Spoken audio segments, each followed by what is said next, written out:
नमस्कार। तो चलते हैं 13 दशमलव प्रश्नावली 13.2 के प्रश्न संख्या 5 पर। इससे पहले वाले वीडियो में हमने 4 तक के प्रश्नों का हल किया था। अब चलते हैं प्रश्न संख्या 5 पर। प्रश्न संख्या 5 कहता है, एक बर्तन एक उल्टे शंकु के आकार का है। इसकी ऊंचाई 8 सेंटीमीटर और इसके ऊपरी सिरे जो ऊपर खुला हुआ है की त्रिज्या 5 सेंटीमीटर है। यह ऊपर तक पानी से भरा हुआ है। जब इस बर्तन में शीशे की कुछ गोलियां, जिनमें प्रत्येक 0.5 सेंटीमीटर त्रिज्या वाला एक गोला है, डाली जाती है तो इसमें से भरे हुए पानी का 1/4 भाग बाहर निकल जाता है। बर्तन में डाली गई शीशे की गोलियों की संख्या ज्ञात कीजिए। ठीक है, तो चलिए पहले डायग्राम ड्रॉ करते हैं।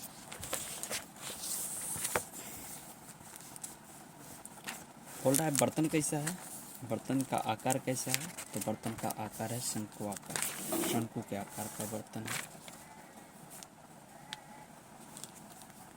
तो हम लोग शंकु बनाते हैं।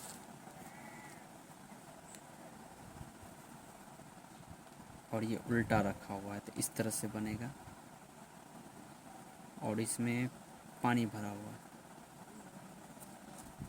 इसका त्रिज्या बोला है, इसका त्रिज्या जो है शंकु का त्रिज्या वो 5 सेंटीमीटर और ऊंचाई बोला है, ऊंचाई जो है ऊंचाई वो है 8 सेंटीमीटर। ऊंचाई कितना है? 8 सेंटीमीटर। प्रश्न संख्या 5 में देखिए, और इसमें बोल रहा है कुछ कंचा रखा जाता है। इसमें कुछ कंचा रखा जाता है, वही कंचे की संख्या ज्ञात करना है। तो कंचा रखने पर क्या होता है कि 1/4 जितना आयतन है पानी का, उसका 1/4 भाग जो है वो पानी बाहर निकल आता है। इसका मतलब ये हुआ कि जितना कंचा का आयतन होगा उतना ही पानी का आयतन होगा जो बाहर निकल गया। यानी बाहर निकले पानी का आयतन जो होगा वो कंचे के आयतन के बराबर होगा। आपने गौर किया होगा कि कभी भरा हुआ बाल्टी में हम लोग जब लोटा डालते हैं, ठीक है, या फिर कोई वस्तु डालते हैं या फिर कपड़ा वगैरह डालते हैं, तो कुछ पानी देखते हैं ना बाहर आ जाता है। तो उतना ही पानी बाहर आता है जितना आयतन का हम लोग वस्तु उसमें डालते हैं। ठीक है, तो वही हम लोग से पूछ रहा है कि इसमें कितना डाला गया होगा कंचा, शीशे का कंचा कितना डाला गया होगा कि पानी का 1/4 भाग पानी बाहर आ गया। तो देखिए क्या है, दिया है हल।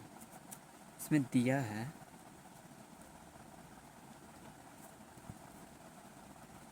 शंकु का त्रिज्या, शंकु का त्रिज्या r बराबर 5 सेंटीमीटर। अब देखिए कंचा भी बोला है, कंचा जो डाला गया तो उसका भी कुछ त्रिज्या दिया। कंचा कैसा होता है? स्फेयर होता है, गोलीय होता है और उसका त्रिज्या है 0.5 सेंटीमीटर। तो त्रिज्या तो एक ये भी है, तो इस त्रिज्या को हम लोग मान लेते हैं r1, इसको मान लेंगे हम लोग r2। ठीक है, और शंकु का ऊंचाई कितना है? शंकु का ऊंचाई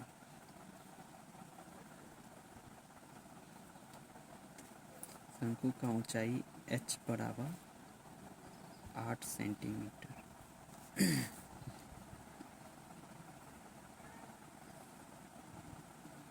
और क्या दिया है? गोलियों का त्रिज्या, ये भी एक त्रिज्या है तो इसको मान लेते हैं r2। r2 कितना दिया? 0.5 सेंटीमीटर। अब कितना उसमें रखा गया है, कितना उसमें कंचा रखा गया है, यानी गोली कितना उसमें रखा गया है कि 1/4 भाग उस पानी का 1/4 भाग बाहर निकल आता है। तो गोलियों की संख्या को हम लोग मान लेते हैं x, माना गोलियों की संख्या बराबर x। गोलियों की संख्या बराबर x। ठीक है, अब देखिए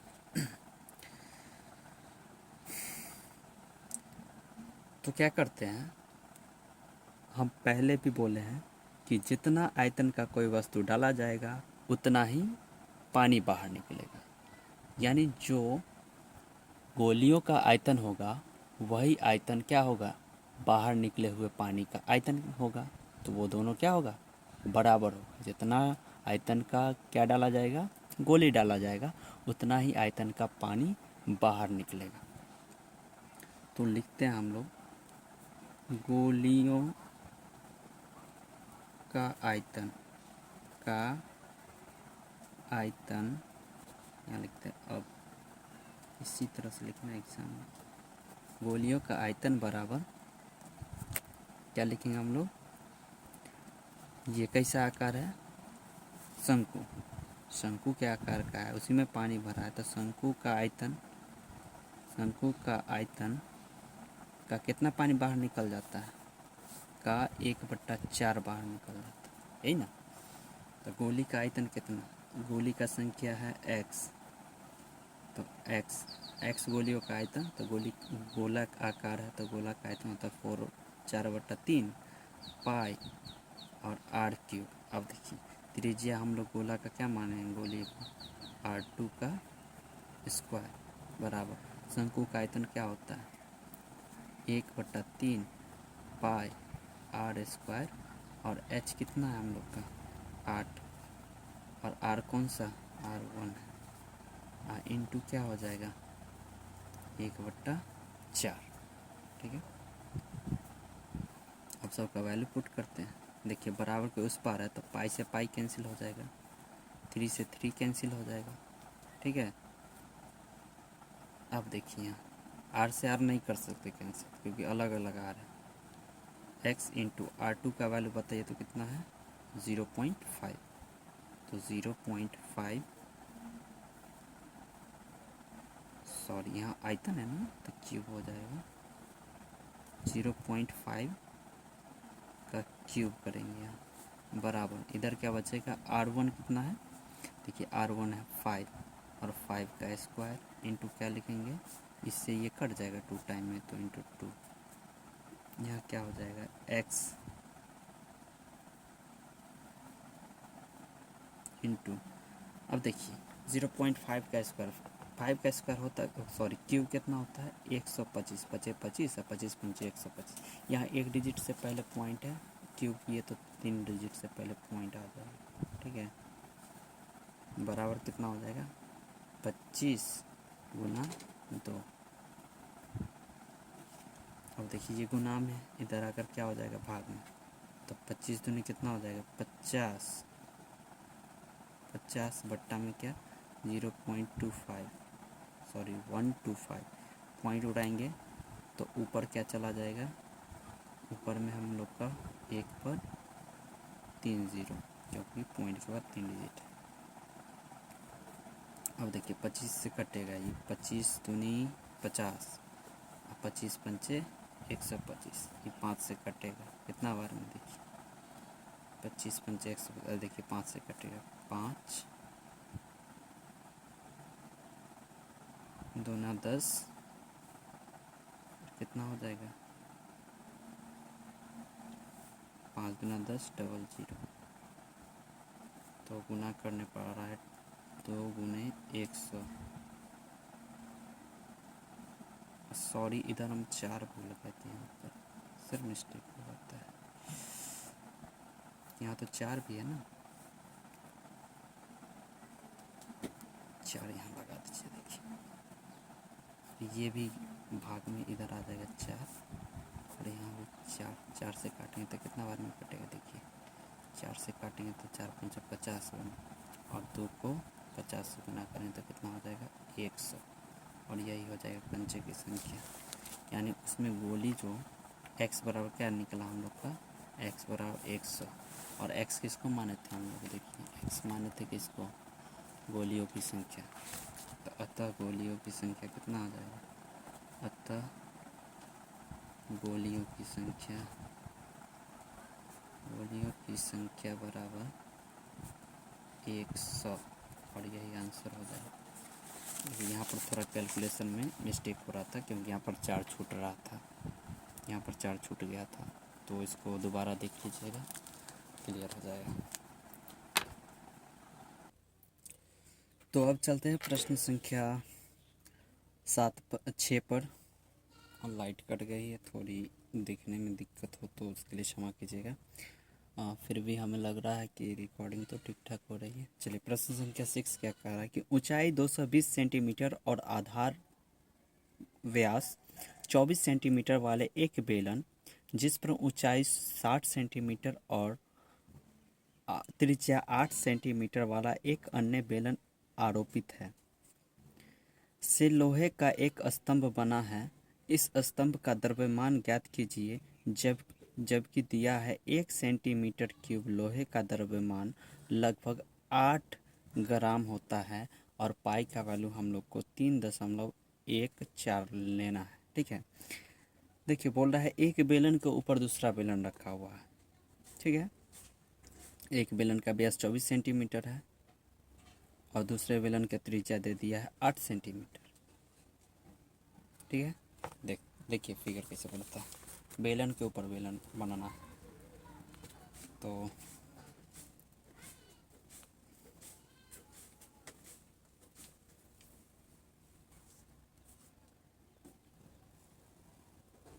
मान लीजिए यही बेलन है, ये बड़ा वाला बेलन, इसका व्यास कितना है, इसका ऊंचाई है 220 सेंटीमीटर और इसका व्यास है 24 सेंटीमीटर और इसके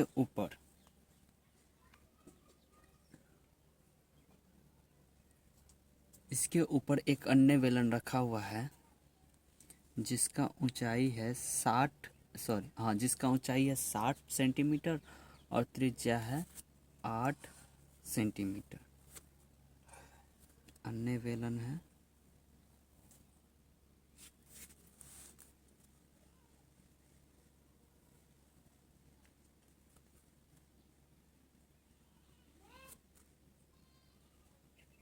जिसका ऊंचाई कितना है, जिसका ऊंचाई है 60 सेंटीमीटर।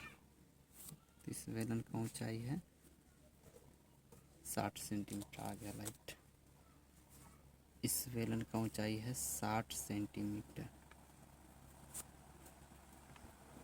और इस बेलन का ऊंचाई, इसको कैपिटल एच मान लेते क्योंकि ये बड़ा बेलन, और इसका त्रिज्या दे दिया है, इसका त्रिज्या कितना दिया है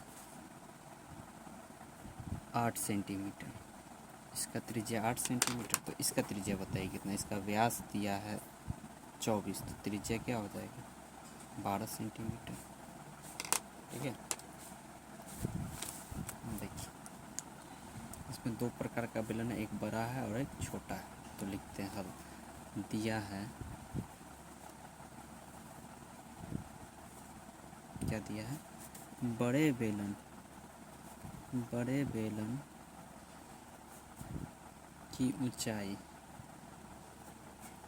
बड़े बेलन की ऊंचाई, बड़ा बेलन है तो कैपिटल एच कर लेते हैं, 220 सेंटीमीटर। और देखिए बड़े बेलन का व्यास कितना है, बड़े बेलन का व्यास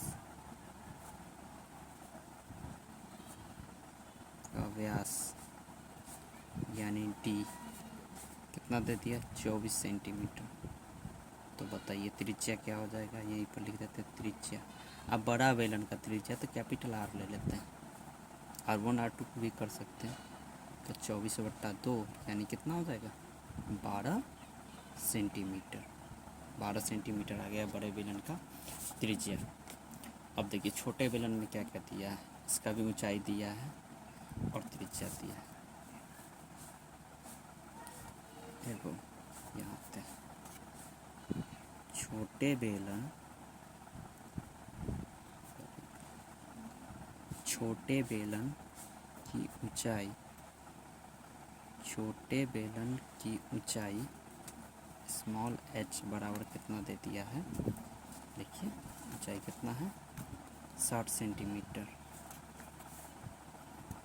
तो और त्रिज्या कितना दिया है, त्रिज्या जो दिया है स्मॉल r बराबर 8 सेंटीमीटर। तो निकालना क्या है हम लोग को लोहे का द्रव्यमान निकालना है। ये जो बना हुआ ये स्तंभ है, ये पूरा यहाँ से यहाँ तक इसका क्या निकालना है, इसका निकालना है द्रव्यमान। तो द्रव्यमान निकालने से पहले हम लोग को इसका आयतन निकालना पड़ेगा, ठीक है। और यहाँ दिया भी है, और दिया क्या है देखिए, ये भी दिया है कि 1 सेंटीमीटर क्यूब बराबर 8 ग्राम लगभग में दिया। ये भी दिया 1 सेंटीमीटर क्यूब बराबर 8 ग्राम।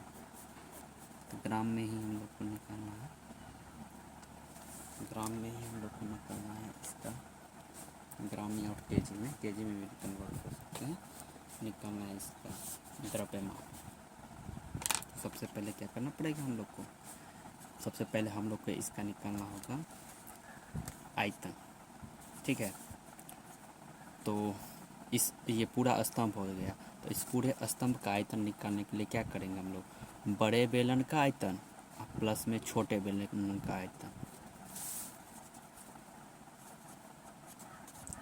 अब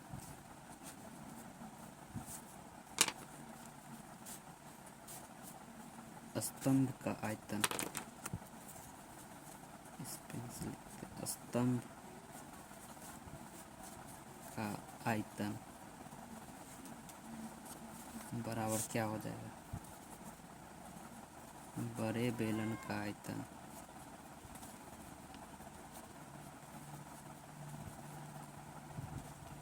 प्लस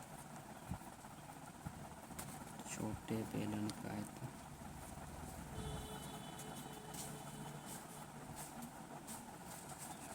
देखिए बड़े बेलन का आयतन क्या होगा, पाई आर स्क्वायर। अब बड़ा बेलन है तो उसका देखिए पाई आर स्क्वायर, बड़ा बेलन है ना, तो आर हम लोग इसके लिए क्या माने थे, कैपिटल ना, कैपिटल आर रखें, पाई आर स्क्वायर। और इसके लिए ऊंचाई भी कैपिटल है कि नहीं, देखिए एच। प्लस में क्या हो जाएगा, छोटे बेलन का आयतन पाई आर स्क्वायर, इसमें सब छोटा। एक और बात दिया है यहाँ पर, पाई का वैल्यू हम लोग को यूज करना है 3.14, ठीक है। दोनों में कॉमन क्या आ जाएगा, देखिए आर तो कॉमन ले नहीं सकते, एच यहाँ कैपिटल है यहाँ स्मॉल है, पाई कॉमन आ जाएगा। तो क्या बचेगा, आर स्क्वायर एच प्लस में आर स्क्वायर स्मॉल एच। पाई का वैल्यू 3.14 लेना है। कैपिटल आर का वैल्यू बताइए कितना है, तो कैपिटल आर हम लोग का कितना है 12 सेंटीमीटर। तो लिखते हैं हम लोग 12 का स्क्वायर इंटू एच कितना है, कैपिटल एच देखिए 220 प्लस स्मॉल आर कितना है, देखिए स्मॉल आर है 12 सेंटीमीटर। लिखेंगे 12 का स्मॉल आर तो 12 नहीं, सॉरी यहाँ तो कैपिटल है। स्मॉल आर है 8 सेंटीमीटर, क्या हो जाएगा 8 का स्क्वायर गुना कितना, स्मॉल एच 60, 3.14। अब देखिए 12 का स्क्वायर 144 गुना कितना करेंगे 220, प्लस 8 का स्क्वायर कितना हो जाएगा 64 गुना 60। यहाँ हम लोग कैलकुलेट करेंगे, ठीक है। अब देखिए इसको मल्टीप्लाई कीजिएगा तो आएगा, तो कितना आएगा देखिए 31,680 प्लस इसको मल्टीप्लाई कीजिएगा तो आएगा 3840। कीजिएगा, क्योंकि कैलकुलेशन यहाँ पर करने लगे तो ज़्यादा लंबा वीडियो हो जाएगा।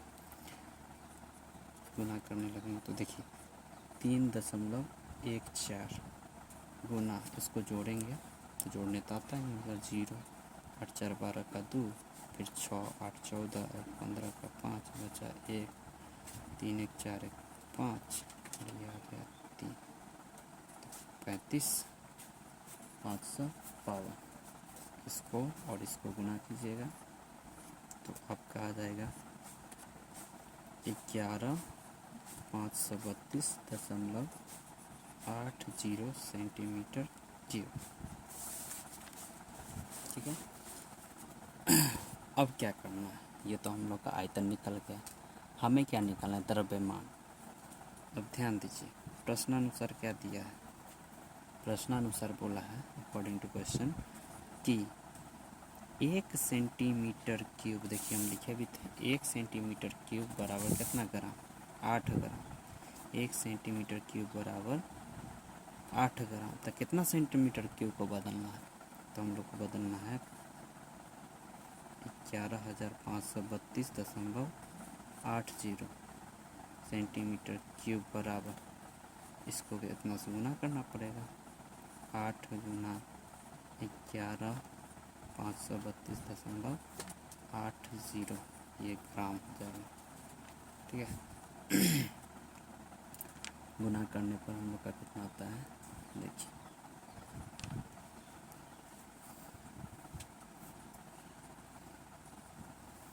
गुना करेंगे तो देखिए